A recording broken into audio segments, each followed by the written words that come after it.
साथियों, आज का भारत एस्पिरेशन से भरा हुआ है, युवा ऊर्जा से भरा हुआ है। यही एस्पिरेशंस हमें भारत की ऑटोमोटिव इंडस्ट्री में दिखाई देती हैं। बीते साल में भारत की ऑटो इंडस्ट्री करीब 12% की ग्रोथ से आगे बढ़ी है। Make in India, make for the world के मंत्र पर चलते हुए अब एक्सपोर्ट भी बढ़ रहा है। इतनी तो दुनिया के कई देशों की पॉपुलेशन नहीं है जितनी हर साल भारत में गाड़ियां बिक रही हैं।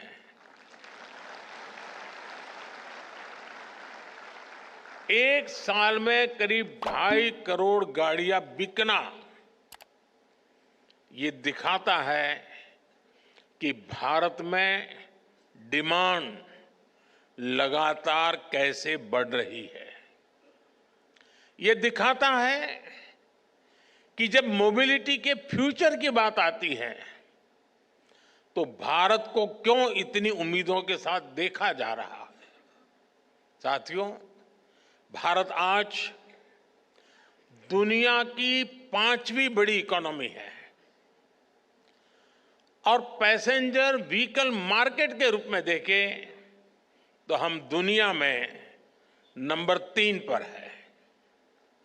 आप कल्पना कीजिए कि जब भारत दुनिया की टॉप 3 इकोनॉमी में शामिल होगा तब हमारा ऑटो मार्केट कहां होगा। विकसित भारत की यात्रा मोबिलिटी सेक्टर के भी अभूतपूर्व ट्रांसफॉर्मेशन की कई गुना विस्तार की यात्रा होने वाली है।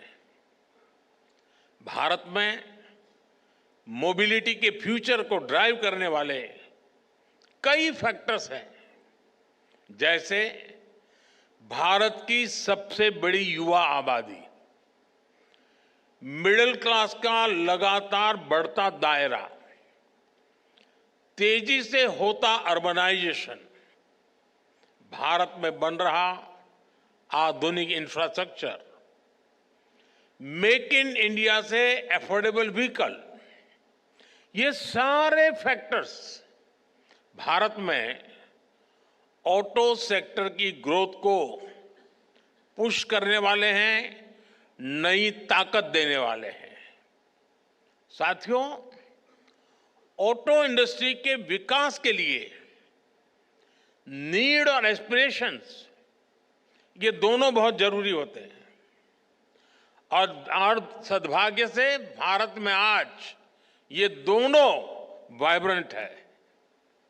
आने वाले कई दशकों तक भारत दुनिया का सबसे युवा देश रहने वाला है।